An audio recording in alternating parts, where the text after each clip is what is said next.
নমস্কার বন্ধুরা, আজ আবারও চলে এসেছি টক পান্তার রান্নাঘরে।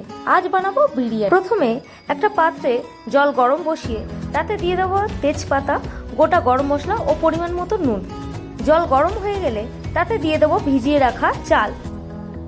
যখন 80% ভাত হয়ে যাবে তখন আমরা একটা পাত্রে ছেঁকে নেব। এরপর একটা পাত্রে গরম জল বসিয়ে আলুগুলো সিদ্ধ করে নেব। পরিমাণ মতো নুন ও ফুড কালার দিয়ে সিদ্ধ করে নেব। সিদ্ধ হয়ে গেলে আমরা আলুগুলোকে জল ঝরিয়ে নেব।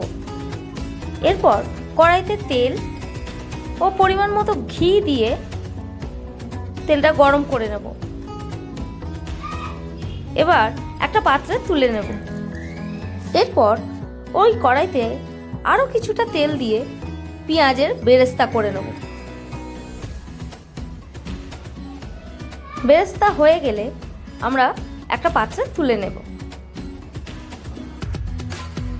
এবার সেদ্ধ করে রাখা আলুগুলো তেলের মধ্যে দিয়ে ভেজে নেব। এবার কড়াইতে আরও কিছুটা তেল দিয়ে চিকেনগুলো ভেজে নেব, সামান্য নুন দিয়ে। পরিমাণে অনেক থাকায় আমি চিকেনগুলোকে ভেজে নিয়েছি। এবার ওই তেলের মধ্যে দিয়ে দেবো গোটা গরম মশলা, তেজপাতা, কুচানো পেঁয়াজটা কিছুক্ষণ নাড়াচাড়া করব। পেঁয়াজ ভাজতে ভাজতে যখন ব্রাউন কালার চলে আসবে এর মধ্যে দিয়ে দেবো আদা, রসুন ও কাঁচা লঙ্কার পেস্ট।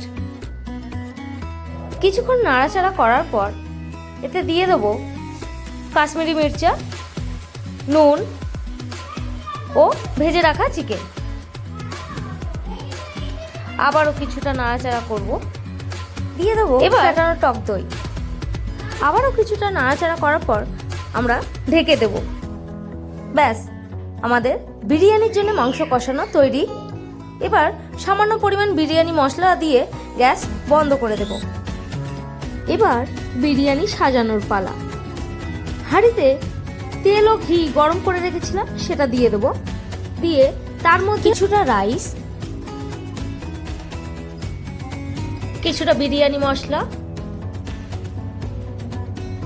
অল্প পরিমাণে পেঁয়াজ বেরেস্তা দিয়ে দেবো কষে রাখা চিকেনটা। এইভাবে এক এক করে সমস্তটা সাজিয়ে নেব।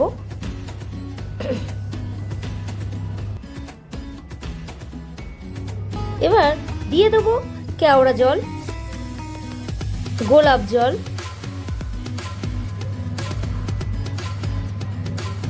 আবারও কিছুটা রাইস দিয়ে দেবো।